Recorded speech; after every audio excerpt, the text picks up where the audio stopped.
He thinks in terms of acceleration of progress and has achieved it.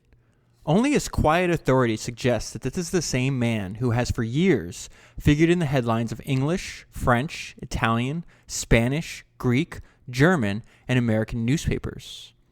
Predictable labels attached to unpredictable stories describing him as the mystery millionaire, the merchant adventurer, the golden Greek. About his multi-million-dollar deals, real or imagined, financial writers never cease speculating. However fascinating the true facts of his life, inventive minds keep developing new permutations to titillate the imagination with artificial ingredients. Onassis is not an officer of any corporation, domestic or foreign, but an owner holding stocks of corporations which give him control over interests worth an estimated $500 million. This is the insurance value of his fleet, but the figure is liable to change from month to month. And Onassis himself can sometimes only estimate the exact total. It is not easy. The total is made up of some 85 companies in 10 or more countries, which apart from owning assorted real estate and considerable subsidiary properties and enterprises, operate all the tankers under the Onassis flag and employ the huge labor force which serves Onassis' interest on land and sea and in the air. At any one time, several projects in the pipeline demand the chief's personal attention. The new supertankers under construction, new air travel techniques under exploration, new financial ideas require constant study of economic trends, political developments, legal contingencies, and business practices which vary from country to country. Sailors are said to have a girl in every port. Ship owners and airline operators have a problem on every seaboard. Okay, so that's from the beginning of the book that I read this week, the one that I'm going to talk to you about today, which is just named Onassis. It's by Willi Frischauer. I don't know how to pronounce his last name. And it says it's the definitive biography, the fascinating life of this awesome figure whose wealth and power have made him a legend, including the dramatic story of his marriage to Jacqueline Kennedy. And this book, before I jump into the rest of the book, it's actually recommended and sent to me. The link was sent to me by a listener, and I actually ordered the original version. So I have holding in my hand is the first version printed in 1968, and it smells like it's from 1968 too. What I find fascinating, if you follow Founders Podcast on Twitter, I talked about it this week, but in the upper right-hand corner, it has the original price, and it says the original price was 95 cents. So I decided to start with that section of the book because I think it gives you a good overview of the chaos, maybe the controlled chaos in which he operated. And I think the way his businesses were structured, this perpetual chaos, has something to do with the chaos of war that he experienced as a very young person. So I'm going to spend a lot of time talking about that today because I found it very fascinating, and we're going to see traits as a young Onassis navigates the perils of war. Traits that I feel like the way he thought and the way he navigated that situation is very entrepreneurial in nature. But first, I just want to start with some personality and then his MO, his modus operandi. And it says, unlike other tycoons, he dislikes an entourage. He says it's undignified for people to be kept hanging around waiting for command. And invariably, he travels alone and without luggage. He has suits, shirts, shoes waiting for him wherever he goes. So it just talks about his it's going to give you an idea of his chaotic travel. He's got, like they said, 85 plus different companies in almost, I think, on every single continent, actually. So it just talks about he pulls up on his yacht in New York. And then it says, London assumes that Onassis is about to take off from Paris for New York. No news on this end, New York says, his New York office, but he turns up in London instead. He was kind of just like a specter, just traveling the globe constantly. No one knew where he was going. And I think he did that intentionally. While a car waits to take him from to the airport, a telephone conversation changes his plans. So he moves extremely. I think one of the things right off the rip that you're going to learn from Onassis is the value of speed. This guy was really, really fast. Blackouts on his movements are accidental rather than deliberate. But if he is pressed too hard about definitive dates and places, he is liable to plead, please do not pin me down. So the only thing I could say, I talk about that a lot in this book, and I think something I learned from him is the value in always focusing on the most valuable thing you could be doing at that time. So he didn't have a strict schedule. He just said, what's the most important problem I need to solve? And he'd dedicate that. And then he'd move on, okay, what's the next problem? And inevitably, different problems would pop up constantly because he has such a wide and chaotic organization. I'm going to use that word a lot, I think, today. And so he's not like, I know where I'm going to be next Tuesday. It's like, well, it depends on what's the most important way I could spend my time. And I think that is something that we can all apply as well. He says he knows every inch of the way. So he's talking about, right now we find him in his home on the islands of Greece, or one of his homes. He says, this canal, he explains, everything Greek launches him on an historical, geographical, ethnographical lecture interspersed with items of topography and mythology.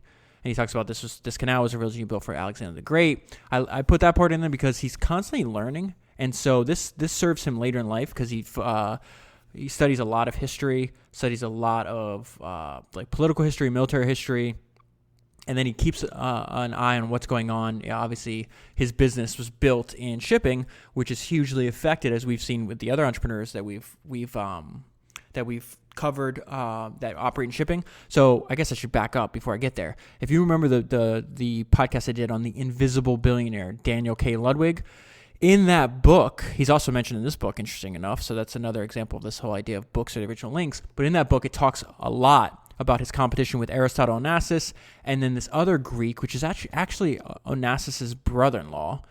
And good luck if I'm pronouncing his name correctly. It's Stravos. I don't even know how to pronounce. I can barely pronounce words in English. There's no way I'm going to, and there's no way I'm going to be able to pronounce names in Greek. But in any event, in the Ludwig book, The Invisible Billionaire, it talks about Onassis, talks about Stravos. And then in this book, it also goes into both a little bit of Daniel K. and a lot of his rivalry, his bitter rivalry with his brother-in-law, which I'll cover more in a minute. It's just very bizarre because they hate each other, but they're married to sisters. So it's bizarre. Anyways, the whole point about him knowing history winds up. I couldn't understand because the book kept referencing Churchill. It talks about how he was obsessed with Churchill. He had all the books written about Churchill. He winds up being really good friends, and this is an anomaly. I don't know how to pronounce that word either. In this book is his relationship, his very close relationship in the last few years that Churchill was alive, which I'll also talk about. Actually, I'll just read this part to you real quick. Because we're in the book starts out talking about how he is in present day, and he's around 60 years old when this book is written. And Churchill's like 80, maybe 79, something like that. So it says he's playing host to Sir Winston Churchill. That's why I was, after several pages, like, why do they keep talking about Churchill? Turns out they wound up becoming really good friends. He's enjoying his nautical holiday. He's on Onassis' private yacht. It's one of the largest yachts in the world, called the Christina, which is named after Onassis' daughter. And he says, a love of the sea, a deep sense of history, admiration reciprocated by paternal affection unites these two men of vastly different backgrounds, adding a curious footnote to the glorious story of Churchill's life. So I just think in general that it's beneficial not only to your life to learn and study from history, but in conversation, you just become much more interesting to talk to. And because Onassis and Churchill both had a deep love of history, and it was a primary hobby of theirs, studying it, they were able to build a bond later in life. Interesting enough, the author here, Willi, goes into details of what Churchill's schedule was later in life, because he spent a lot of time on Onassis' yacht. And I'm just going to take a quick tangent here, but he'd have breakfast at 9 a.m., and he'd finish breakfast with a glass of whiskey, which I thought was hilarious, and then he'd read. He wouldn't leave bed, so he'd have breakfast in bed, and then he'd read 200 pages. That's the first thing he did every day. He'd read 200 pages, mostly of history, politics, stuff that he was interested in. And then he'd go out and get his day started. So I thought that was very fascinating. All right, so I want to spend a lot of time in Onassis' early life. A lot of, we've talked about this before, a lot of these entrepreneurs have to overcome some form of adversity early on in life. I don't know if any have had to overcome more adversity than Onassis. And so that's why I want to spend some time talking to you about this. First, we're going to talk about his dad. They have great names, by the way. I mean, his name's Aristotle. How great is that? His dad was Socrates. So we're going to talk about that here first. He says, Socrates Onassis was by now an established merchant dealing mainly in tobacco, but also in grain and hides, and offering his customers from the surrounding countryside storage and banking facilities of sorts.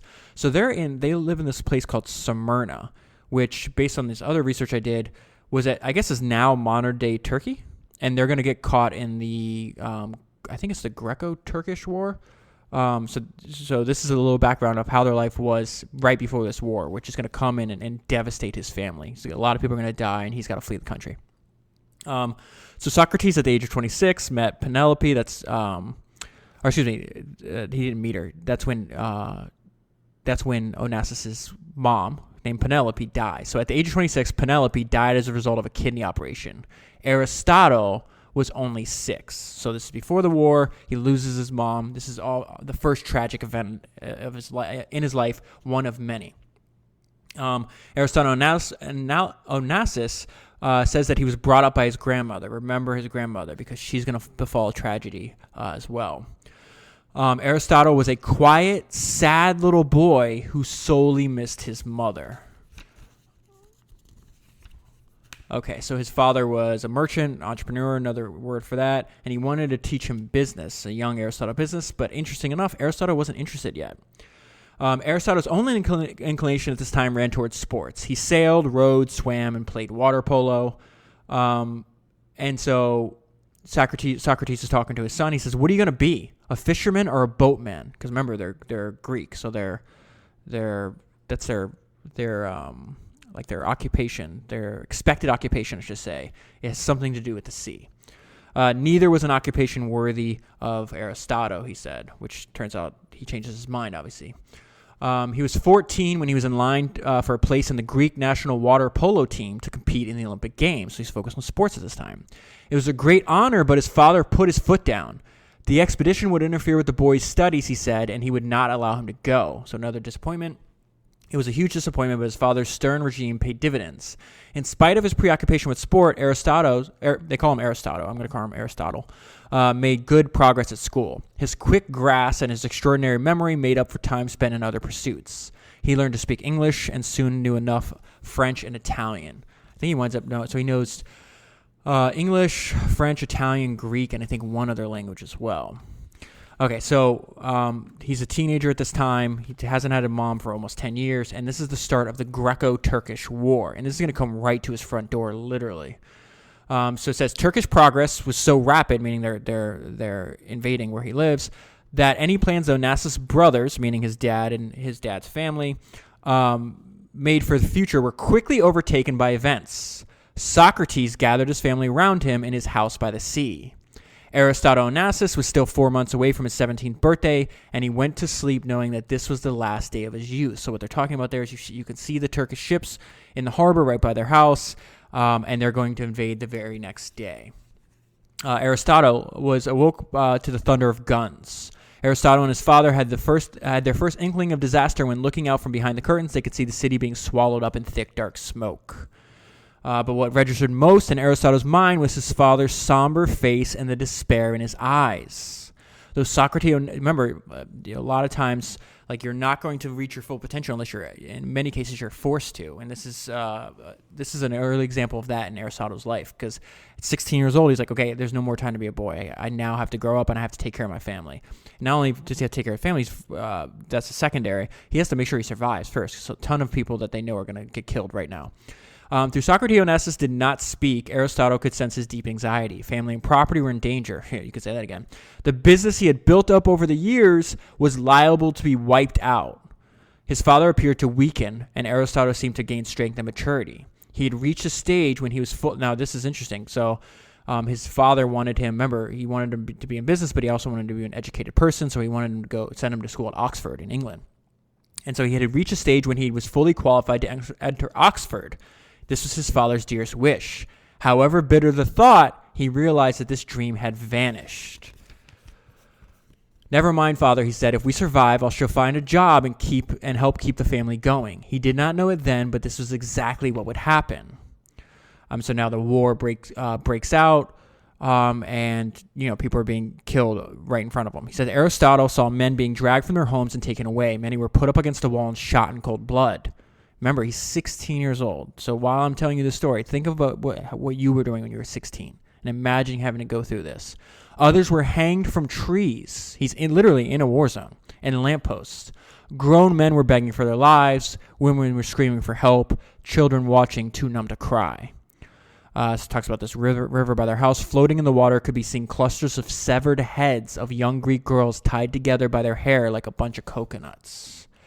Fate was even more gruesome. Now this is I had a hard time reading this part.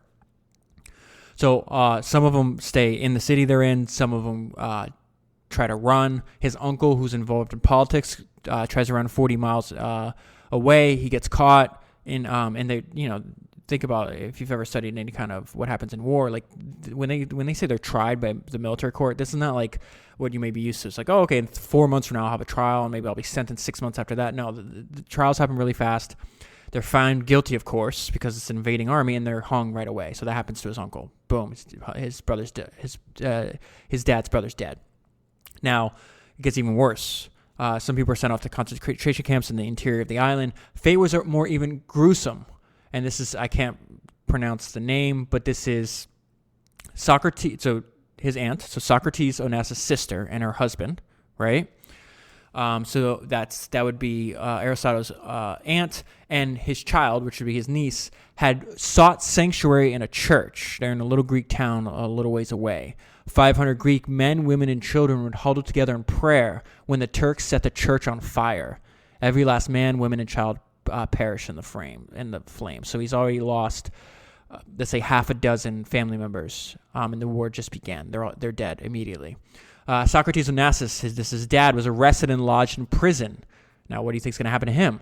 Aristotle was filled with a nagging fear for his father's health and life, but there was little he could do at the moment. He was now the only man in the family and was racking his brains for a way to cope with his new responsibilities. Aristotle was left on his own. He did not know where he would spend the night because they came and it kicked him out of the house, and they started putting the Turkish soldiers into the houses previously occupied by not only Onassis' family, but everybody in the neighborhood. So now this is where he figures he starts acting almost entrepreneurial, right? The Turks wanted alcohol. They were the central command. I don't know what their version of it, but let's say in the American army, it'd be like the general forbade the Turkish soldiers to drink, right? So the Turkish soldiers wanted to get around that. They wanted alcohol. And Aristotle's like, well, if I can figure out, and it was really hard to get at the time, if I can figure out how to get it, I can ingratiate myself with them and maybe I can show that I'm useful. One, they'll let me live, and two, I may be able to rescue my father, okay? So what happens is he meets his Turkish soldiers, like, you want alcohol? I can get it. Don't worry about it. So he goes around with the Turkish soldier, and he goes to all the other people he knew because he was from a rather prominent family on the island they lived on. And all of them are like, no, I don't have alcohol. I don't have alcohol. And he didn't understand because they were staring at Aristotle like they weren't verbalizing it, but their body language and their eye contact was like, what are you doing? Like, what are you doing? And he realized, oh, they're not going to help me when I have this Turkish soldier here. So he goes back later on by himself, explains what he's trying to do to family friends, and they finally give him some alcohol, even though it was extremely valuable at the time. They'd make it themselves, and they were hiding it. So then he goes and gives it to the Turkish soldiers. He starts getting like a pass. They give him like paperwork that in case he's stopped by a soldier, it means like don't kill him. Like he's okay to be on the streets. He says the transaction was not only early evidence of Aristotle's native talent for dealing with intricate problems of supply and demand under adverse circumstances. What mattered most at this time was his acquisition of a second protector. So this is in addition to the paperwork he has from the Turkish army. He makes friends with this U.S. vice consul. So it's an American, part of the Allied forces in the embassy there that basically starts looking after him. He says this puts him in a unique position among Greeks in Smyrna in 1922. Each of his guardian angels, both the American and the Turkish, gave him it's called a laissez-passer. bearing his name and photograph. The Turkish passion enabled him to move freely about the city. Even more important, the American permit allowed him to access the U.S. Marine Zone. That's important to remember that, because that's how he's going to wind up escaping. Obviously, he survives this. We know he survives this. Okay, so during this whole time, he visits his dad, trying to get him out of there, and then his dad's being held, and they don't know what's going to happen. And then one time, he goes to visit his dad, and his dad's like, listen, they take people away every morning, and then we never see them again. What the hell's happening? Well, you can probably guess what they're doing. They're killing them. And they realized this was actually true and verified, because one guy they take away, he's like 45 years old at the time. They put him in front of a judge. Judge's like, okay, you're guilty. You're going to hang him. They put the rope on his neck. And they're like, the guy you're looking for is 20 years old. I don't look 20. Like, you have this wrong. So the judge looks at the paperwork. They're like, oh, crap, this guy's right. We're looking for a 20-year-old. There's no way this guy's 20. So take him back to the cell. He goes back to the cell and tells everybody, hey, if they take you away, they're going to kill you. So eventually, Aristotle is able to I guess bribe would be the right way. He was able he's able to visit the jail where his father and other people in his family and friends are being held, and he's able to go back and forth. So he's sneaking in money for them so they can pay off the guards. He's sneaking out communications. He winds up getting caught doing this though, right? So he has to. They're like, oh, this guy, like, now it doesn't matter that you have this pass. You're going to be in jail. And so he winds up going for a walk with a soldier supposed to transport him from one part to another. And he winds up the soldier wasn't paying attention. He falls back a little bit and runs full speed to the U.S. military zone. And they says he runs as fast as he can, nonstop for like 15 minutes. He gets there. So now he's in the U.S. Marine Zone, and he meets the consul. This guy's name's Consul Parker, is how they reference him in the book. But so he goes to the office. He hides the consul hides Aristotle in the office, but the Turk army shows up, and they're like, we know you have this guy. And the consul's like, no, we don't. Well, the Turks they're not going to start a war with the Americans. So he says, the Turks were unconvinced, but there was nothing they could do. They did not dare search the consul's office. As soon as they were gone, Parker released Aristotle, he produced an American sailor's uniform. So this is how he's going to get out, right?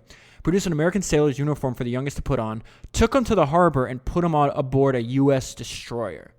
So he's able to escape the war zone with his life because of this one guy, and he escapes aboard a U.S. destroyer. Now, this is the interesting part. So before he got caught smuggling all the stuff by the Turkish military, he winds up going to the family safe, taking out some money. I think it was like $20,000 to $40,000, and basically paying for his father's, like, bribing to get his father released, right? But the family is mad, and Aristotle is humiliated, and this is when he starts seeking freedom. And then this is where he says, looking back on his life, that ambition is born, because this is very much the book I'm working from is very much like an autobiography of Aristotle, because he's the one talking to Willi, and Willi Frischauer, or whatever, however you pronounce his name, is getting a lot of this information from Aristotle. He's doing this because, like many cases, when you reach an advanced age, you want to start telling your story and making sure it's documented. But what I just couldn't imagine. I'm going to read this to you, but they're mad because they're like, oh, well, you gave them $25,000. We needed that money because we've lost everything. But your father and your uncle were going to be acquitted anyways. But it's just like, you didn't know that, though. It was just really silliness from this perspective. So it says, at a family conference, he had asked Aristotle to give an accounting of the cash and securities he had salvaged and full details of his expenditures. This is after his dad was released.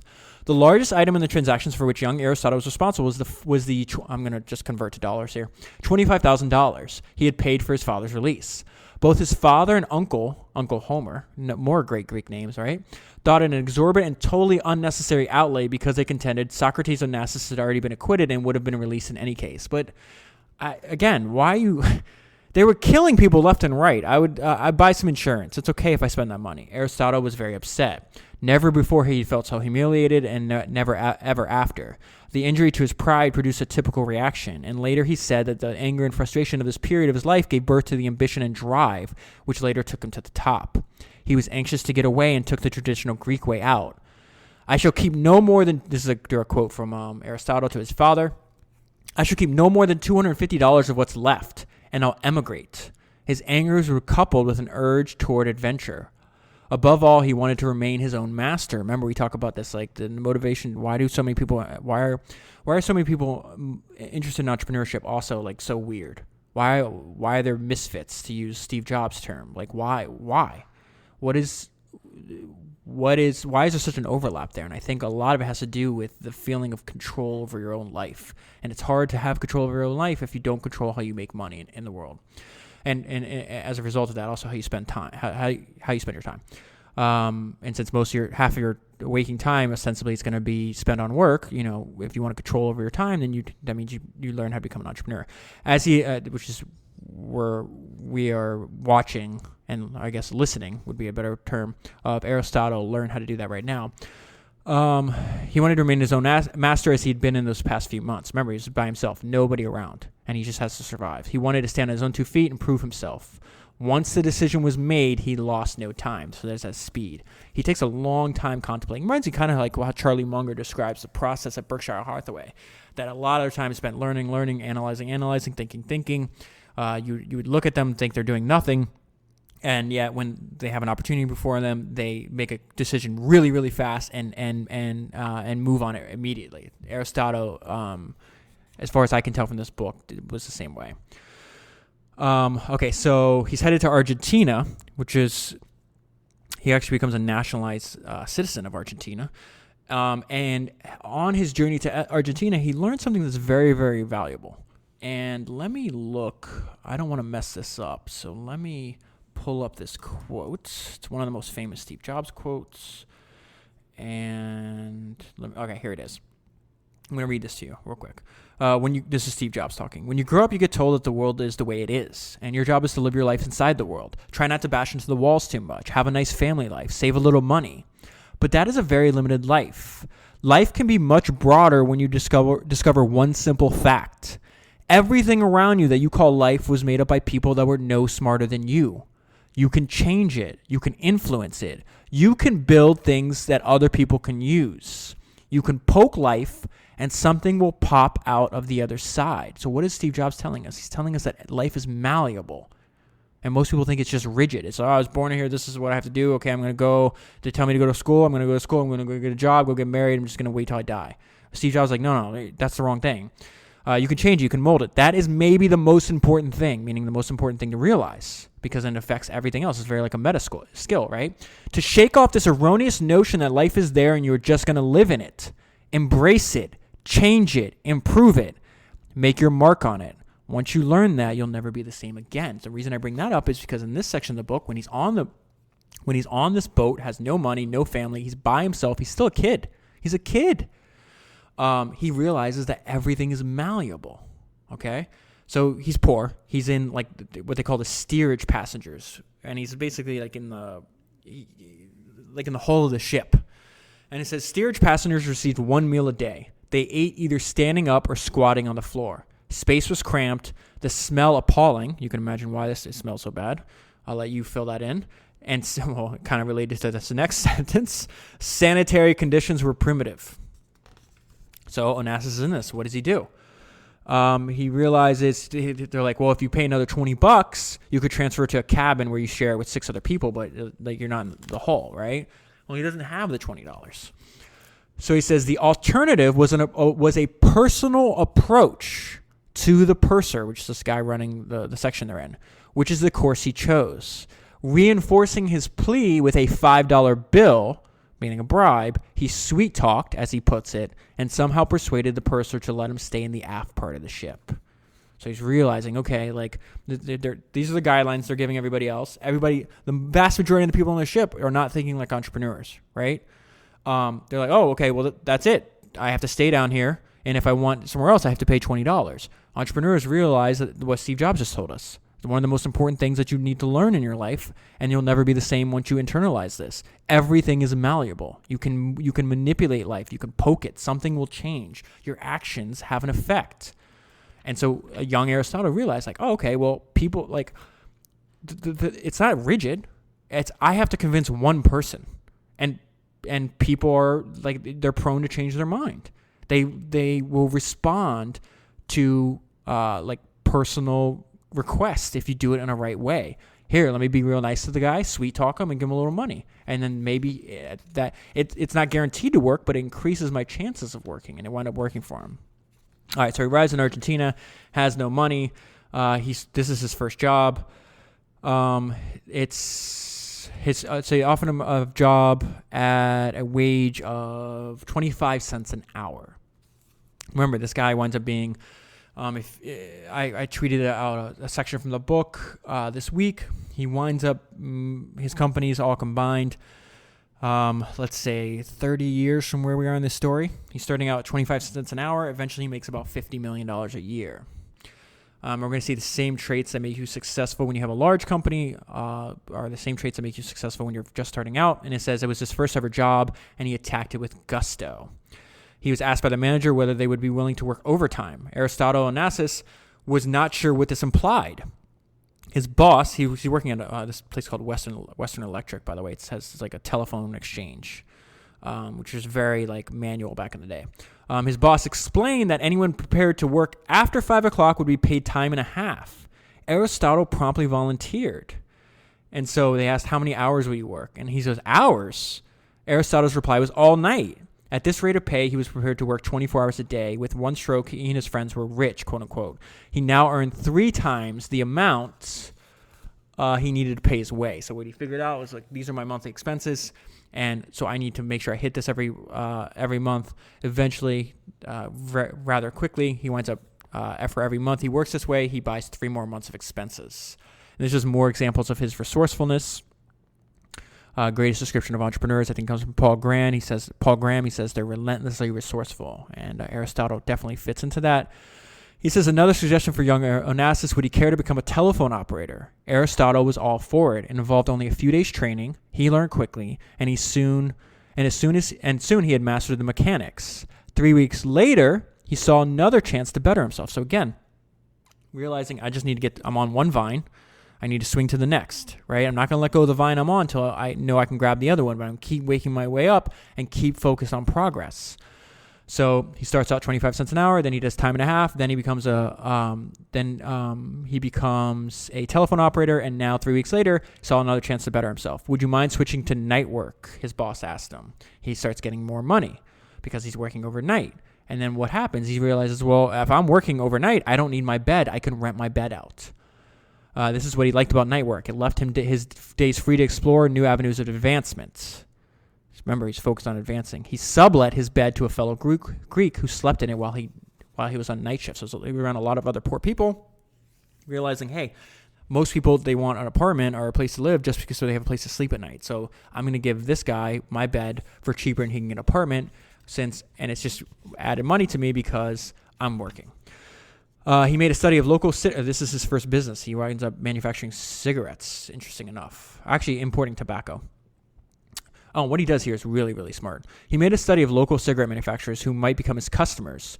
I should back up. His father, he fell out with his father. He wound up through telegrams and letters. They wound up repairing their relationship, and he's like, "Hey, Dad, you can import tobacco. Why don't you send me some, and then I mark it up and sell it to the Argentinians." So he said it made a sort of local cigarette manufacturers who might become his customers, and with his first consignment, set on a tour of their purchasing departments. Although he tried hard, he did not get very far with his new venture. At best, he was asked to leave his samples behind and await a decision. He left dozens of samples but never heard from any of the buyers.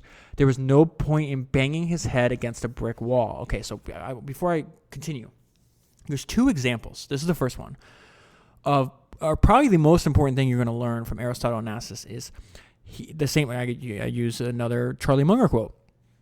Invert, always invert. And that when you have a problem to solve, which is basically what running a business is, it makes sense in Charlie Munger and Warren Buffett's advice, and then we're going to see this in Aristotle Onassis' actions, is to start at the problem and work backwards. Most people don't do that. Most people are doing what he did. Oh, I need to sell tobacco. Let me go knock on some doors. But he's not getting anywhere that way. So this is the first example. And then I'm going to tell you the second example, which is what arguably, no, not even arguably, is what created all of his vast wealth, which is still probably 15 years from this time. But this is a small example of that. So the note I left myself was Aristotle's unusual but effective sales technique used to break into the tobacco industry. He decided that obviously the better approach was to start at the top. This is what he does. Check this out. This is very, very smart. Remember, he's going. They're saying, okay, yeah, leave some samples, and you hear back. They don't give a crap about them. They don't ever hear back. So he's like, all right, I gotta find a different way in. Choosing the firm which seemed to offer the best chance of a sale, he made it his business to track down the managing director. Okay, so the boss of the people that he was originally paying sales calls to. This guy named Juan. Juan became the young tobacco salesman's principal target. Early mornings, he posted himself at the entrance of Juan's office, standing there without saying a word, looking at, they call him, I'm just going to keep calling him Juan. Looking at Juan when he arrived, and incidentally looking rather sorry for himself. On alternate days, he transferred his lonely vigil to the important man's home, taking up position at his door. So he's just basically stalking this guy at his home and his office. Wherever the hapless Juan went, Aristotle Onassis was waiting for him, a sad and silent youngster. After a fortnight of this exercise, Juan would not have been human had he not begun to wonder what this was all about. If it was a battle of perseverance between two unlikely protagonists, Aristotle Onassis emerged as the clear winner. His strange sales campaign was about to enter the third week when Juan could no longer restrain his curiosity and confronted his silent pursuer. "Who are you?" he asked in a tone of mixed sympathy and exasperation. "What are you doing here? What do you want?" "I'm trying to sell tobacco," was the simple answer. Aristotle complained that he had not been given a fair chance. The tobacco he had to offer was of excellent quality. Juan was amused. "You ought to go to my purchasing department," he told Onassis. Remember, that's where Onassis has been. He had already tried this, but just inverting makes all the difference in the world. We're going to see that here. This was all the unorthodox tobacco salesman wanted to hear. It was one thing to call in a buyer of his own, but an entirely different matter to be in the position to say that he had been sent by the managing director. Same exact thing. One sentence changes everything. The next morning, when he presented himself at the purchasing department on the authority of the boss, his samples were carefully examined and found to justify all the claim of his tobacco. He received an order worth $10,000. Check that out. He's making I guess he's making a little bit more than that, but 25 cents an hour. He started at 25 cents an hour. This is like a year later. He got an order worth $10,000. That's insane. The tobacco arrived 2 months later. His reward, remember, he's just a salesperson. He's basically a broker in this situation, right? Was the usual 5% commission. The magnificent sum of $500. The first money Aristotle Onassis had earned other than a wage per hour. All right, so he made $500. If you do the math, that's at 25 cents an hour, that's 2,000 hours. It's basically an entire year's worth of salary working full-time. So right there, you have an entrepreneur that's born. He was already worth a few $1,000s, but was far too cautious. This is another, he was frugal, at least at the beginning of his life he was. But was far too cautious to give up his bread and butter job at the telephone exchange or leave his boarding house for more luxurious quarters. So in other words, he was making money, but he was acting. He was keeping his burn rate low, his personal burn rate low. And he was just saving money because realize you're not going to get ahead in life if you spend every dollar you have. So then he's still working. So he does this for quite a while. He works at the telephone company and is brokering tobacco sales. Then he branches off and does another business. And he decides, hey, I could take tobacco and I can hire cigarette rollers because they were doing it by hand at this time.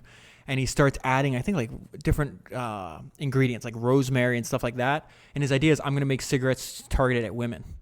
And so it starts out successful when he only had, like a tiny office, tiny manufacturing center with 2 people doing this. He winds up growing too fast, and it winds up failing. So he was employing 30 men in his small factory, but there were no profits. Rather than go broke, he swallowed his pride and closed the place. The failure of his first independent venture was a bitter pill to swallow. I actually think that was a really good idea because he's making a lot of money importing and selling tobacco. So if you're losing money, like you're taking time away. When he gets older, he's got a lot of help. people can run his companies and everything else. But right now he's doing a lot of it himself. So closing down was a smart move. And this is, I'm going to fast forward a few years. This is Aristotle at 23 years old. It says Aristotle Onassis taught, I don't know what that word is, but it means summed up or added up the profits of his first 4 years in business. From the modest beginning of a $10,000 order for tobacco, he'd gone on to average a turnover of best $250,000 a year. In these 4 years, the total profit from commissions, which came to the precocious 23-year-old businessman, amounted to $1 million. So he made $1 million by the time he was 23. He was desperately anxious to learn, but he didn't rest on his laurels, right? I told you at the beginning that he was constantly learning, constantly studying, constantly trying to get better. He was focused on progress all the time. This is the same thing. He needs more skills. He was desperately anxious to learn. He employed a teacher to improve his French and Spanish, and he took English lessons with another. He was ambitious, acquisitive, conscious of his own talent, and increasingly fascinated by the creative possibilities of big business. Okay, now I just want to point your attention to this one sentence. So he's very successful. His dad has health problems. He goes back and visits his family. And he picks up on something. This one sentence, I think, the note I left myself was stressors help you grow. I think it's the worst idea for entrepreneurs or people that are interested in doing anything out of the norm. Not just for entrepreneurs. I just use entrepreneurs because all the entrepreneurs I study all put themselves either voluntarily and in many cases involuntarily in stressful situations. Stressors help you grow. Now, not chronic stress, but I think it's the worst idea for people to seek comfort. It's a bad idea because there's no growth, there's no advancement, there's no reaching your potential when you're comfortable. And I think that applies to your work, your physical fitness, your relationships, anything. So he says something here that I think is really interesting. He says at a very young age, he's talking about like he was supporting his family, sending money back. He had pay for younger family members' education, and he's still a young kid. He's in his 20s now. But he says something. He says, at a very young age, I had the responsibilities of a chief of a tribe, meaning that you have two opportunities. You're gonna shrink from the situation you're in and fail and let everybody down, or you're going to push forward and develop the skills needed to succeed. And that's what he did. And it made me think of this tweet I saw this week by the Science account. And the account name is Massimo. But it says, when scientists started Biosphere, they're making like this, you know what a biosphere is, I don't have to tell you. When scientists started Biosphere 2 project in 1991, they could not understand why trees fell over before they matured. So they're in this dome, they're hidden from the natural stress of life. That's how I want you to think about this, right? They later figured out they suffered from weakness caused by a lack of stress normally created in response to winds in natural condition. So the winds, right? The stress. Think of the winds from the tree's perspective. Stress experienced at a young age makes them stronger. Deprived of that stress, and they fall over. People are the exact same. So don't seek comfort. Onassis, there's no description of his early life that you would say is comfortable. Even when I tell you about the pace of his that he lived life at, he had like luxuries around him. Of course, he's super wealthy, but he pushed the pace. He was not like resting on his laurels. He was not sitting in comfort.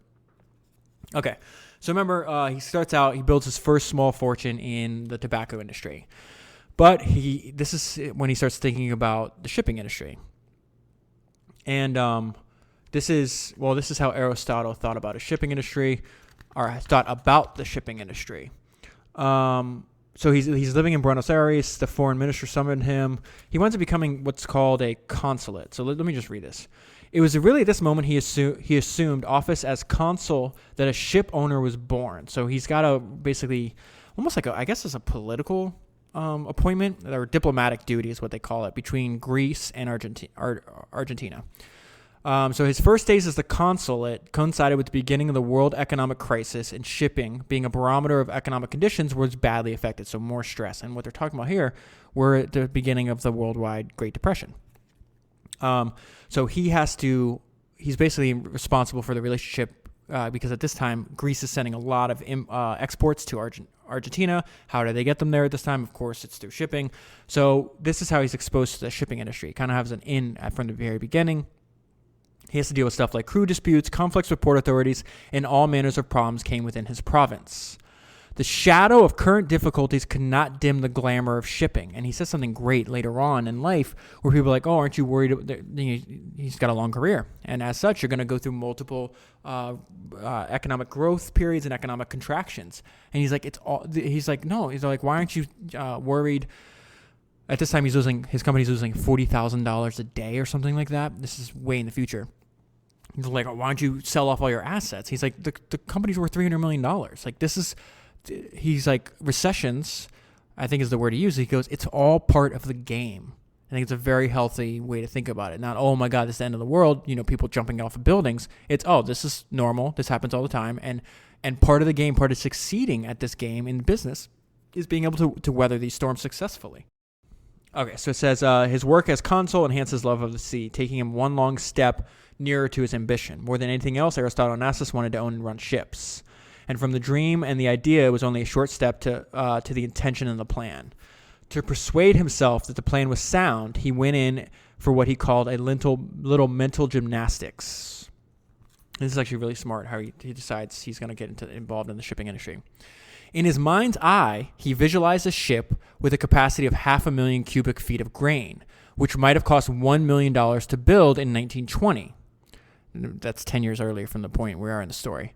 Now, in the year 1930, such a ship could be bought for $30,000. So it might have been $1 million in good times. Now we're in financial calamity, so it's $30,000.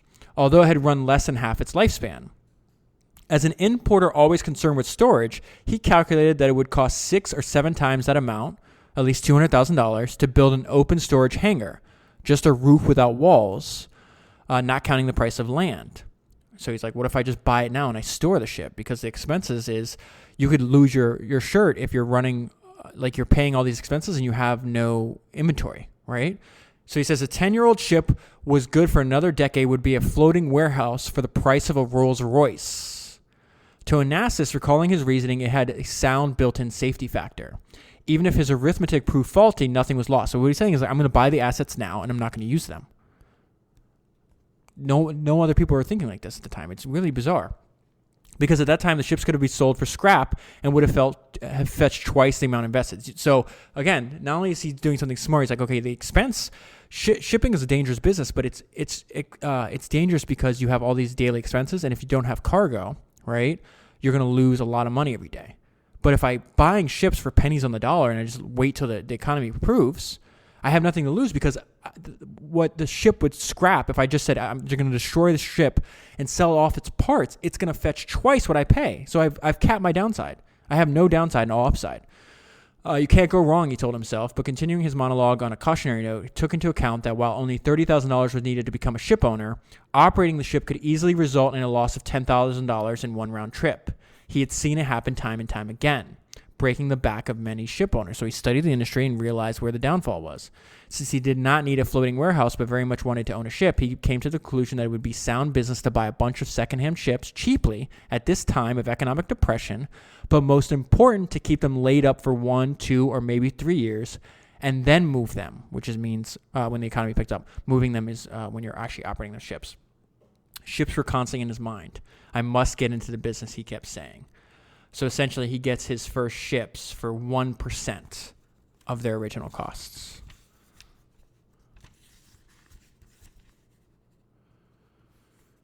Okay, so I'm going to, obviously we know he makes his money in shipping.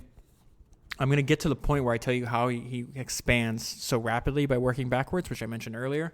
But this is just, a reminder of how chaotic life is and how random it could be.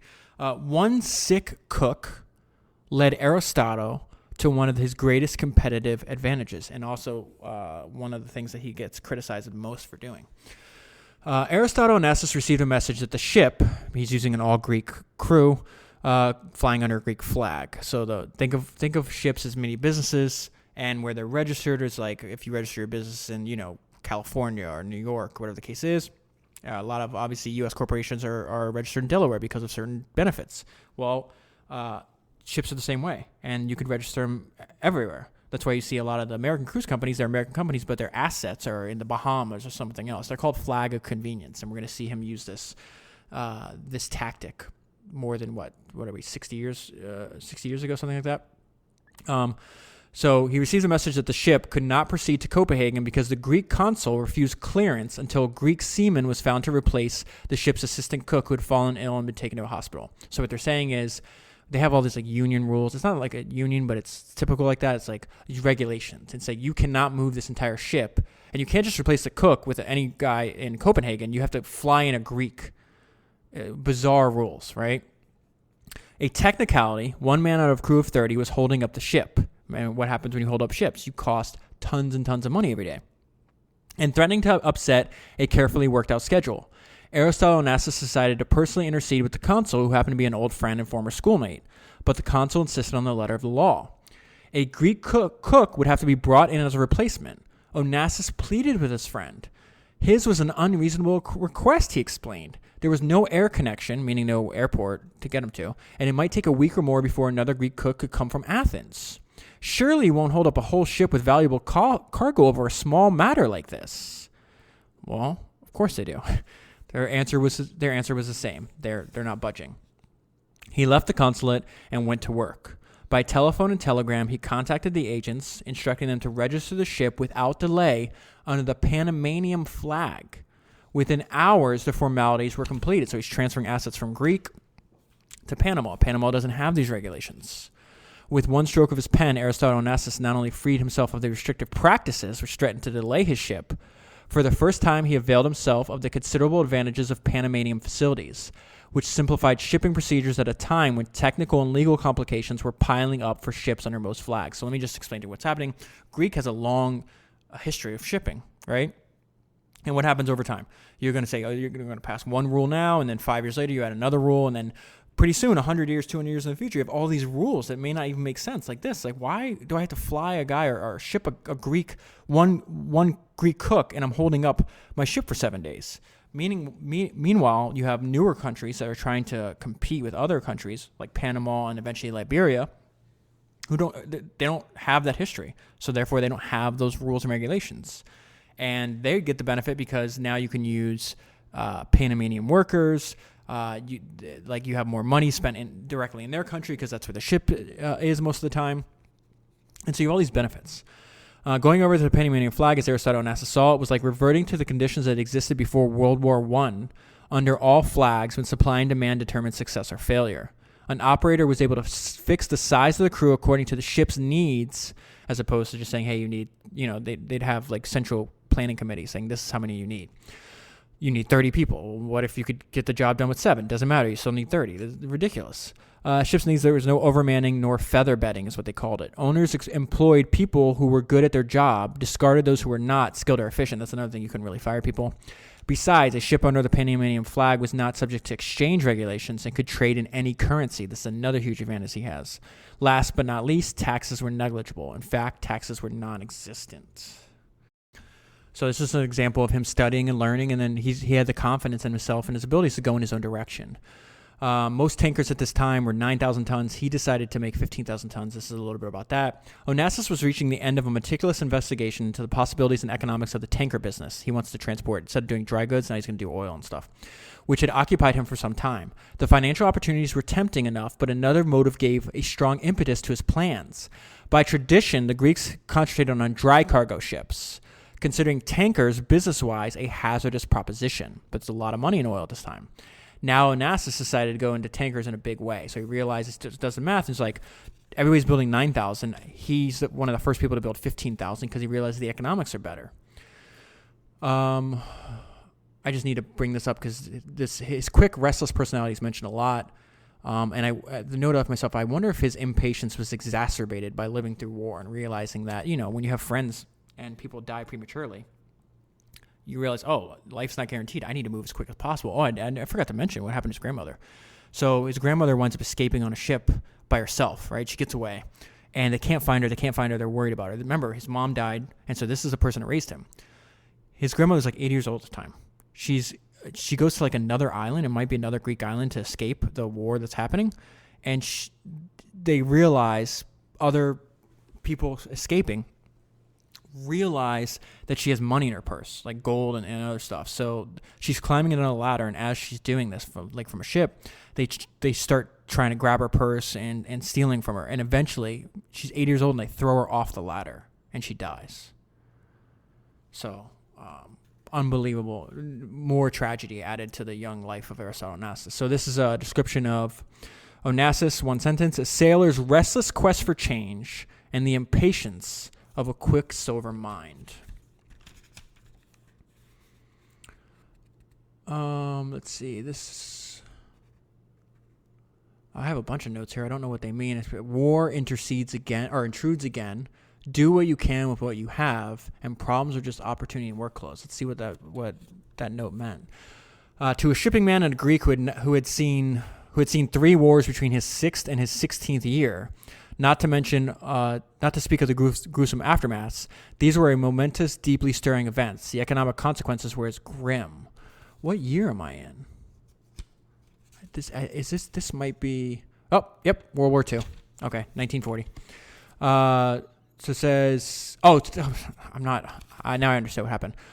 Germans basically... He's got a bunch of ships in Europe, and they get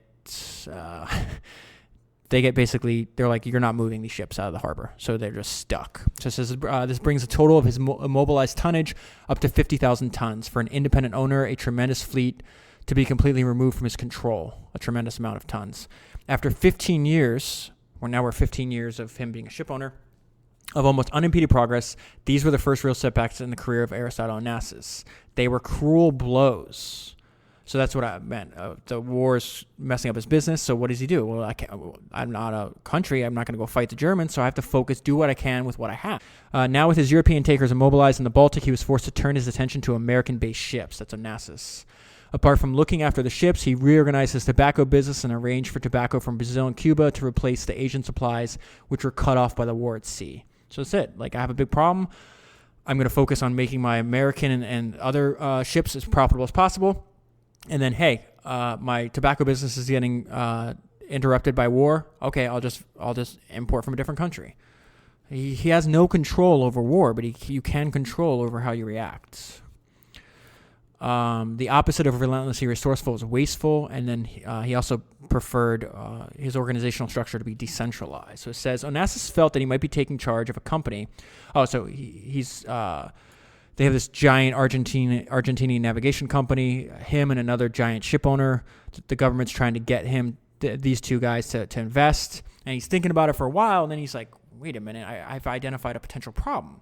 And this is really smart on his behalf. He says, Onassis felt that he might be taking charge of a company which was so big that the government could not be indifferent to its future and the prospects of thousands of employees. So that's very opposite. He had a bunch of companies, but they're all decentralized and small, right? Just the ownership was similar. There was bound to be, to say the least, interference. Onassis came to the conclusion that the risk was too great. And so what happens, like 5 years later, there's an economic depression, and the government takes over that company, which could have ruined his investment.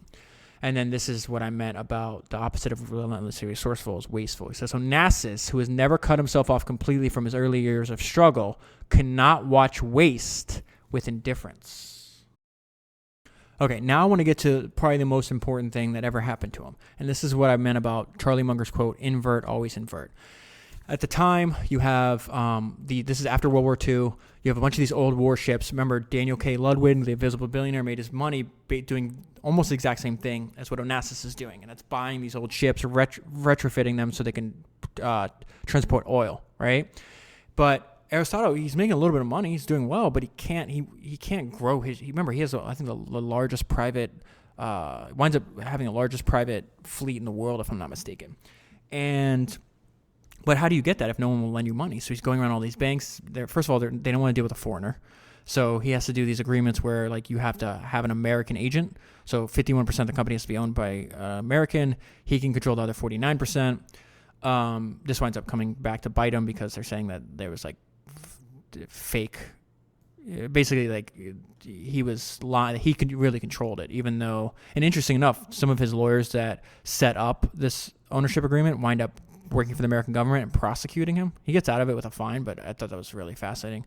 But he realized like these guys, no one will lend me any money. What the hell? What am I going to do? Like I don't have the money to buy all these tankers. So he works backwards. What is he trying to do? Right? I'm going to a bank. I say, hey, I want to buy these these used American ships. And I don't think it's just American, but ships from World War II. I'm going to retrofit them and I'm going to carry oil, and that's how I'm going to make money. Right? And the bank's like, get lost. So what does he do? He works backwards, just like he did with the getting into to selling tobacco. He goes to the oil companies, works out the deals, and says, we're going to agree upon this price. Let's say whatever the case is, and I'm going to read you the numbers here in a minute. And I'm going to say, I have this contract, but I don't have the ship yet, right? So then he takes this contract because at the time, and a lot of these, the largest companies in the world at this time are oil companies. So that's completely different. So then he takes that contract, goes back to the banks and says, hey, look what I have here. If you'll lend me no money to buy the ship, I have an agreement saying for 5 years they're going to pay me X amount of money. This is guaranteed money. It's coming from the oil companies. You think they're going to run out of money? No, they have more assets than almost everybody else in the world. And this causes him to be able to expand his fleet massively just by working backwards. So please learn from this. All right, ready? It was a single obvious solution. A ship of 30,000 tons made $120,000 a month. A 5-year charter amounted to 60 monthly installments, and not only that, the contract specifies, hey, you're going to be paid $120,000 a month for 6 months, for 6 years. No, 60 for 5 years. Sorry, for a total of $7.2 million. The bank is comfortable because the oil company is saying, I'm paying this dude $120,000 a month. He's going to be able to pay you back. So he basically erases their risk in their eyes, at least. This then was the proposition he put to the Saccone Oil Company. The Saccone Oil Company is what is today Mobil. I guess, isn't Mobil Exxon now? I forgot the exact. You can look it up if you're really interested. But you know how they were broken up, and then they're constantly like all derivatives of Standard Oil at some point, if I'm not mistaken. So he says, "Give me a firm commitment." He presented his complicated proposition in the shape of a simple simile. The wealthy and powerful. This is Onassis. The wealthy and powerful oil companies were in relation to his ships what a tenant was in respect of the house he occupied. This is not a quote, but I meant this is how he described it to people. The wealthy and powerful oil companies were in relation to his ships what a tenant was in the respect of the house he occupied, for which he had undertaken to pay rent. If the tenant was Rockefeller, remember, Standard Oil, Onassis suggested persuasively it did not matter whether the roof of the house had holes or was gold-plated. If Rockefeller agreed to pay the rent, that was good enough for anyone lending money on the house. It was the same with ships. Do you see his analogy there? It's like, my tenant is Rockefeller.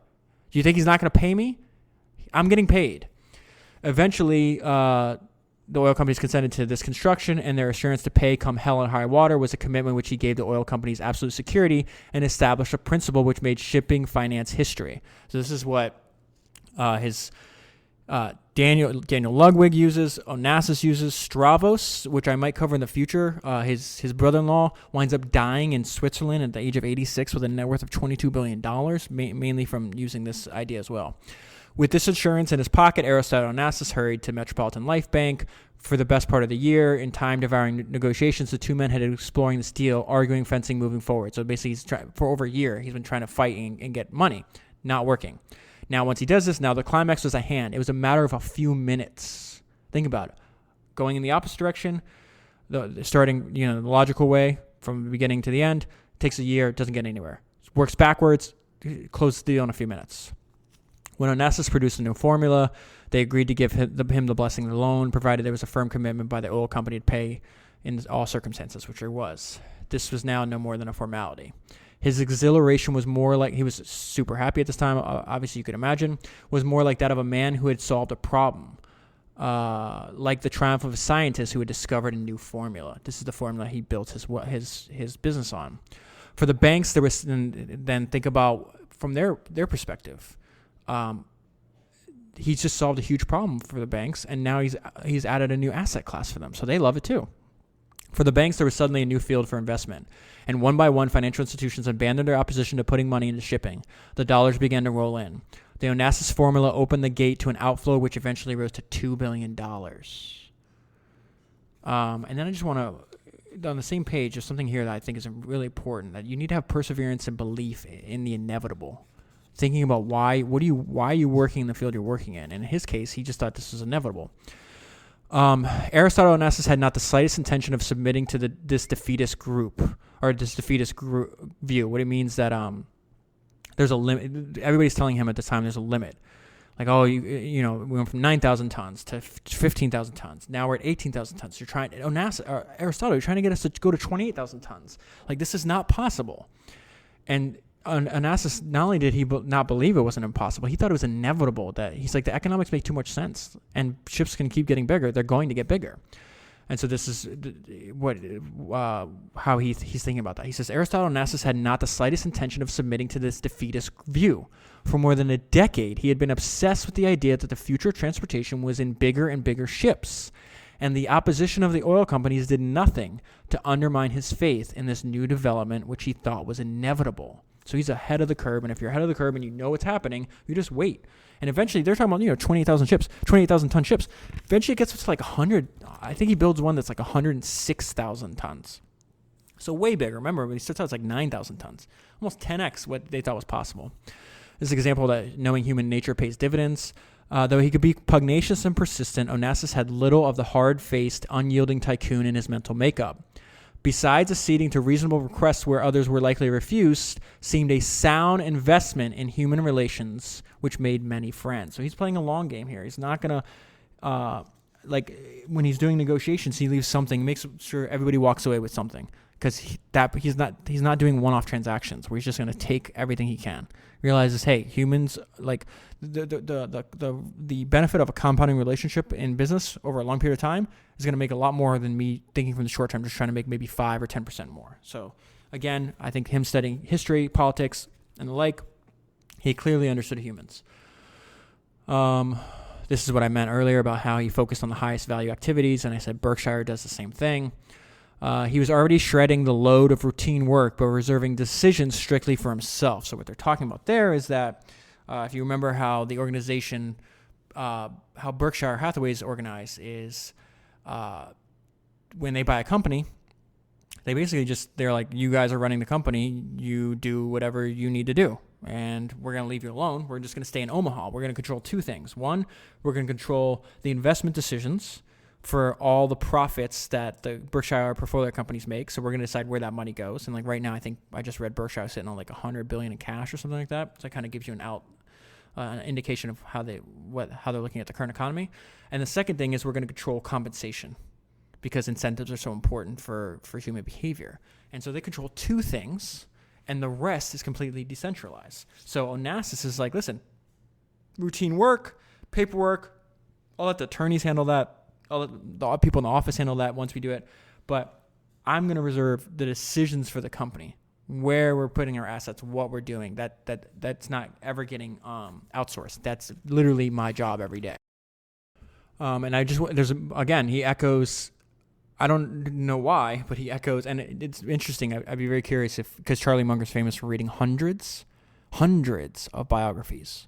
I'd be very curious. I'm sure he studied Aristotle Onassis, because this is how one of Aristotle's partners describes Aristotle, but it's also, if you change the name Aristotle, it's very much how Charlie Munger and Warren Buffett, there's such an echo here. It's crazy to me. Operate. He says, Onassis is a curious man. He explores, asks 100 questions, orders a report, asks more questions arising from it, never accepts a statement without checking. He masters the most complicated subject, then makes his decision quickly. So he thinks, and then when he's ready to act, he goes full force. Aristotle becomes rather famous, infamous in some cases. Obviously, he marries Jackie Kennedy towards the end of his life, but he's way famous before that. It's not a good thing. He didn't really like it. He also becomes indicted. There's so much in this book and in his life that I'm just gonna have to leave out of the podcast because this guy moved at 100 miles an hour every day for like 4 decades. Like at one time, he owns like a whaling company in the Peruvian At the exact same time, like the Peruvian Navy is attacking his ships. They confiscate it. He's under indictment by the Justice Department, and he's fighting with the Prince of Monaco. It's just like, what? What is this guy doing? It's crazy. But this is Aristotle on becoming famous. Before I used to operate quietly. No one gave me a second glance, which I think is the best way. The press never bothered me, and I was free to come and go as I pleased. Now it is like being a movie star. People ask for your autograph. The crackpots start writing. They start writing him letters. If I'd known what was coming out of this Monte Carlo business, publicity-wise, and they'd give me $1 million, I would not have gotten into it. He says, if I were in the passenger business, the publicity would be worth millions. In the cargo business, it only hurts. It's like having a wonderful laugh that gives you a sore throat. And when he was alive, he had to be one of the most famous people in the world. This is the financial performance of his 30-plus companies. Now we're fast-forwarding into the 1950s. They estimated the liquidation value of his fleet between $150 and $200 million and reckoned that he had paid off more than 40% of all his mortgages, meaning the mortgages on the ships. And once you pay off the mortgages on the ship, they become the profit margins are insane. They worked out that his net income before amortization charges was nearly $50 million a year. And that can go up and down, and it's pretty crazy. At this time, Onassis spends a lot of time in Hollywood and Washington, D.C., and around politics in general. And he makes a statement that he says, if you knew how the food was made, you wouldn't care to eat it. And he talked about the show business of that and political business, which he felt... he never explicitly says it, but it almost sounds like he thought they were similar, like they were attracted to the same kind of people and operate on the same dynamics, which I've heard before too, that there's a lot of similarities between show business and politics. Somebody said politics is show business for nerds. Onassis had little doubt that the lawyer's assessment of the Justice Department's case was correct. What shattered him was that the indictment, this is what I was talking about earlier, and we knew this because in the Invisible Billionaire podcast I did, the Maritime Commission winds up being basically 100% corrupt. Then it's replaced by another commission. That one becomes corrupt. But there was just all kind of bribing, wheeling, and dealing. Obviously, these are parts. Listen, there's a lot to learn from Aristotle Onassis, but he's never caught doing anything. But I mean, you think about human nature, there's a very good chance that these guys were getting sweetheart deals, and they were getting them, by leveraging the fallibility of humans. So this book is very much in like a glowing light, but I'm kind of reading between the lines here. I'm like, okay, this guy definitely paid off people. So, no one's perfect. We're not idolizing these people. We're learning their good ideas, and then we're discarding the bad parts. What shattered him was that the indictment had obviously been framed by Attorney General Herbert Brownell, whose legal firm had advised him in the first instance that he was acting strictly within the law. That's what I said earlier. They were playing both sides. Told him, yeah, go ahead and do this 49%, you're good. And then he goes from private practice to government and then back to private practice. And it kind of gets like this incestuous relationship, and they kind of screw him here. If he was under indictment, why were the authorities not making a move? He was not waiting any longer. From his Madison Office Avenue, he sent the following telegram. So he writes to him. He goes, listen, I place myself at your disposal during my visit to this country for any information you or your department might care to have. And he says, at this time, he took a poor view of the caliber and standards of some people in high positions and said so. So he says what aggravated him was that the Attorney General did not even give him a chance for a talk, not replying to his telegram. And he's yelling. He says, this is the man whose legal firm had been paid big fees to advise me. So, there's some shady stuff on both sides happening here. And he also, some of this, Aristotle makes some mistakes. He brings this on some degree on himself at the time. So the theory is not only that he may have paid people off, but there's another theory, because at this exact same time, the indictment was happening in the United States. He does this deal with Saudi Arabia. He's like, hey, the American companies just come over here. They're drilling your oil. They're transporting your oil. Like, why don't you do it? And we'll do like a joint venture kind of thing. And he was going to take like 10% of their business away from them. But like I just said earlier, like these oil companies, these American oil companies are some of the biggest and most profitable companies in the world at the time. And they have a very incestuous, loving relationship with the U.S. government. In fact, it's very hard to determine where an oil company begins and the government, or the oil company ends and the government begins, or vice versa. So one theory is that the indictment came because they're trying to take this business to Saudi Arabia. So they're like, okay, well, you want to try to take our business, we're going to try to put you in jail, we're going to fine you. So it says, One theory was that this indictment in the Taker affair had been engineered to punish him for his alliance with the Saudi Arabians. They regarded the Saudi Arabian deal as Onassis' revenge for his treatment by the U.S. authorities. So it's not sure which one of these is true, right? Was he punished by the Justice Department after the Saudi Arabian deal, or is he doing the Saudi Arabian deal because he thought that he was being punished unfairly? So it depends on which perspective. We don't really know. Acting on the assumption that is what is good for the United States oil companies is good for the United States, Aramco, which is the Saudi Arabian oil company, but it's also made up, if I'm not mistaken, this time they have like these United States oil companies have like interest in it. I don't know if it's just like a payment based on like fees or if they actually own equity in it. Arm in arm with the government, voiced extreme consternation. So this is the government coming after Onassis and the oil companies at the same time. This is what I mean. You don't know when one starts and where one starts and one ends.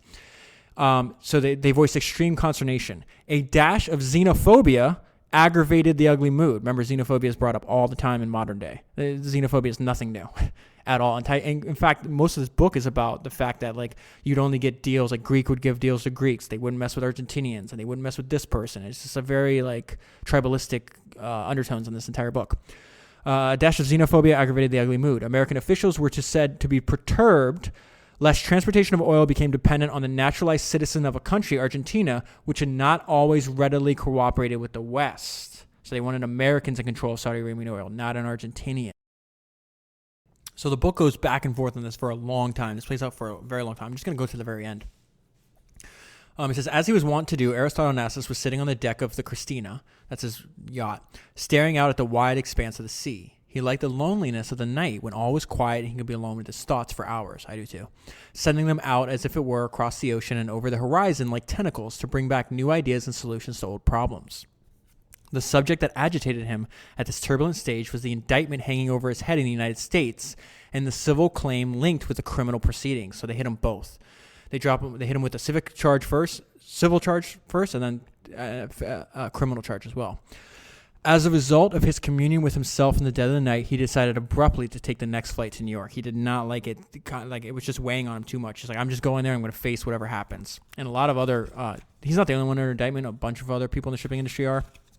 Let me just wrap up this part of the book. The Justice Department wanted $20 million. They settled for $7 million. The day after they settled for $7 million, they dropped the criminal charge. So we still don't know who. It sounded like both sides to me were up to some shady crap. And studying human nature as I do, like they're both doing some shady things. Let's just put it that way.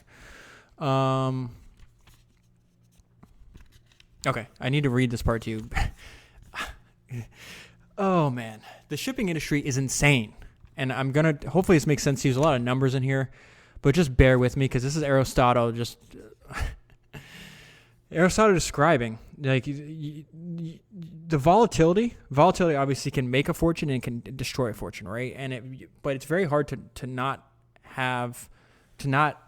become wealthy without some form of volatility, right? And hopefully the volatility is obviously going in your direction.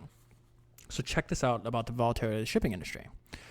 Onassis mused about the vagaries of the tanker market in which he had made his millions. This is a quote from him. Take the last 20 years, roughly the period since the end of the war, World War II that is, he said, asking indulgence in case his memory is not accurate to the last $100,000. Immediately after the war, I'm going to omit the size of the tankers because they're not important, but the dollar amounts are important. Immediately after the war, a tanker, which cost the government about $2.5 million to build during the war, and having given good war service, fetched as much as $4 million. Okay, so what he's going to trace here is that the price of the underlying assets in the shipping industry go up and down based on if you can make money with those assets, right? Like anything else. So you're buying a used thing. They paid $2.5 million. They got good service out of it in war, and they're going to sell it to you for $4 million. By 1947, with a few years behind it, it could be sold for $2 million. So now it's back down to half price, right? Almost the original cost. 1 year later, the price was down to $1 million. Another year, and the value was up to $3 million. So $2.5 million, up to $4 million, down to $2 million, down to $1 million, back up to $3 million. This is a very short amount of time. So you could see if you're buying at the right time, you're going to make a lot of money. You buy on the other end, you're destroyed. By 1954, though they were now 14 years old, their value tumbled to $400,000. But with the Suez Crisis, what they're talking about there is the Suez Crisis, has to do with Suez Canal. It's also known as like the Second Arab and Israeli War. Happened in the 50s, closes down the canal. It causes a huge boom for the shipping industry because now everybody's worried about oil transportation, and so all the prices go up, which I'll get to there in a minute. So I just, in case you haven't heard that before, I think it's rather famous, but anyways. But with the Suez Crisis, 1956, saw these tankers going up to a fantastic $4.5 million. So let's say 4.5 million from 400,000. So almost 10x, a little over 10x, even though they're getting older, right? And on the other side of this boom comes a depression. Come 1958-59, and they were down to rock bottom, $200,000. So think about the volatility of this asset I'm describing to you. Before they fulfilled their 20-year lifespan, they were once more worth $400,000 each. All these values based on their earning capacity in a freight market which fluctuates just as crazily from a peak of $40 per ton to a low of $4 per ton. So not only their assets going up and down, but what you can make on them, of course, is going up and down. And this is Onassis. This is still a direct quote from Onassis. He says, the stock exchange fluctuations of the 20s and 30s by comparison, or Monte Carlo roulette for that matter, were as mild as flutters at a church bazaar. So I just want to include that part because it really does give some context to the industry that he chose to make his living in and how just dangerous and chaotic it was, which again ties into his personality. So I'm cutting out a lot of parts. He starts an airline. In this case, he's sitting down with the premier of Greece, and he does this like $500 million investment into Greece. But I just want to grab this little part out because there's a book. I don't think I've ordered it yet, but it's all about the feud between, just like I like comparing. If you went back and listened to the podcast I did comparing and contrasting the methods that Elon Musk and Jeff Bezos, they're very different in how they're building rocket companies. I think it'd be interesting to do one from a historical perspective because obviously that the race between Blue Origin and SpaceX is still ongoing. But I think in the future I might do a founders episode just on the relationship between and the feud between Aristotle Onassis and Stravos. His last name is Niarchos, so Neuroshos, something like that. But so just give you a preview of that in case I do that one day. He's sitting down with the premier of Greece. His name is Kramenalis. Kramenalis is one of the few people who seemed unaware that only a short while earlier, Onassis had given a frank and pointed account of his relations with Stravos. So the premier of Greece is trying to get him to team up with them because he's like, oh, his brother-in-law, didn't realize. And so now this is Aristotle really succinctly describing his relationship with him. He says, in business, we cut each other's throats, but now and then we sit around the same table and behave for the sake of the ladies, meaning their wives, the Lavanos sisters, so their married sisters, who remain totally unaffected by the rivalry of their spouses. How bizarre is that? They go to war and then maybe see each other at the holidays? I don't even know. But Onassis dies relatively young. At the end, this book ends, well, I'll tell you, the book ends, it's printed when Onassis is 62, and he dies a few years later. Stravos survives for quite a while. He dies at 86. So, but I do think they're both interesting people that probably require further study. Real quick, I just want to go tell you a little bit more about how the Suez Canal or Suez Crisis, however you pronounce that, affected Onassis, and he basically made $60 to $70 million really quickly from that. It says Onassis was still suffering from the after effects of the Saudi Arabian affair and the oil company's boycott. So, like I referenced earlier, when he tried to take that the about 10% of the business from the American companies from Saudi Arabia, they blacklisted him. So it says he found it difficult to get new businesses. Because I was in the doghouse with the oil companies, he said, and could get no new charters, I had a great number of idle ships on my hands. And that's really bad because it's going to cost him a lot of money. This is around the time he's losing about $40,000 a day. Suez was a godsend. So he has all these ships just sitting there at a time when now you need ships. As soon as the canal was closed, Onassis' ships took advantage of the skyrocketing rates. His idle ships turned into mints, meaning just printing money. Instead of facing grave difficulties, his position was ideal in these circumstances. Look at this bastard, his competitors were saying. He himself said this is poetic justice. Poetic justice helped to bring off a tremendous financial coup. He estimated his profits arising out of the crisis at anything between $60 and $70 million. But again, we go back to how crazy this industry is. But the shipping boom did not last. Unexpectedly, and to the surprise of the highest authorities, Onassis continued, instead of taking an indefinite time to open up again, meaning the canal, it only took a few months to clear the canal. This had the effect of suddenly turning the whole subject upside down, but still to make $60 or $70 million in a few months. None of the belligerents had won the Suez War, but the only big, so it means like neither country won the war, but the only ones that won were the big tanker operators. Onassis, Stavros, which is his brother-in-law, Lavanos, which is another Greek rival of his, but also his father-in-law. So Stavros and Onassis marry Lavanos, who's a famous Greek shipping tycoon before Onassis and Stavros were in the business. He's like 15 or 20 years older than them, and they marry his daughters. And Daniel K. Ludwig, the American ship owner who had built their super tankers just in time. So again, another example of books being the original links. They kind of all tie to each other. And one other thing I want to tell you, speed and making the inconvenient convenient. I came across this, and I thought it was a really unique quote I haven't heard from anywhere, so I want to share it with you. He was having difficulty controlling his temper.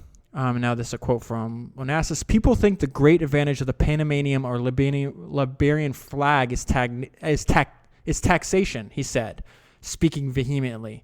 Over and above taxation, but he's saying, yeah, he saves on taxes, but there's an important part. Over and above taxation, the advantage is the lack of restriction, absence of interference, meaning he likes control, or delay, and he likes speed, by governments. Free currency exchange, which helps because of the volatility of currencies, and speed in decisions. And this quote I thought was fascinating. To compete in the most constructive way, one has to make the inconvenient convenient. Just want to read that one more time to you. To compete in the most constructive way, one has to make the inconvenient convenient. And finally, the last sentence of the book, I want to bring this to your attention. It says, the end of the story, ? Not at all. Aristotle Socrates, which is his middle name, Onassis, was setting out to show that life begins at 62. He's already married to Jackie Kennedy at the time. Reason I wanted to bring that point up is because I'm sure he didn't think he'd be dead in 5 years from now. His son dies in a plane accident at 24. Onassis never recovers and dies himself 2 years later, rather. And his whole family had devastating. He winds up divorcing his wife. His wife dies from a drug overdose. Like a year or two before he dies. His daughter dies of a pulmonary, something to do with her heart, but it sounds to me like drugs too. When she was in her 30s, his son dies at 24. So it was also very tragic. But the reason I bring that up is because he's, ending the book saying, I'm just getting going. I have so many more ideas. He didn't think he was going to be, even though, 69 is not too young to die. It is rather, it's kind of young in that sense. But the reason I bring that up is we don't know how much time we have, so let's make the most of it. Let's go out and live the life that we want to live, do the things that we want to do, and work on the things we want to work on. I'll close there. I'll leave a link in the book. It's very hard to get. I've seen this. I think you can get the book for as little as $3 and as much as like $95 if you're interested in it. I'll leave a link like I always do. Thank you very much for the support. I appreciate you listening, and I'll be back next week with another biography of an entrepreneur.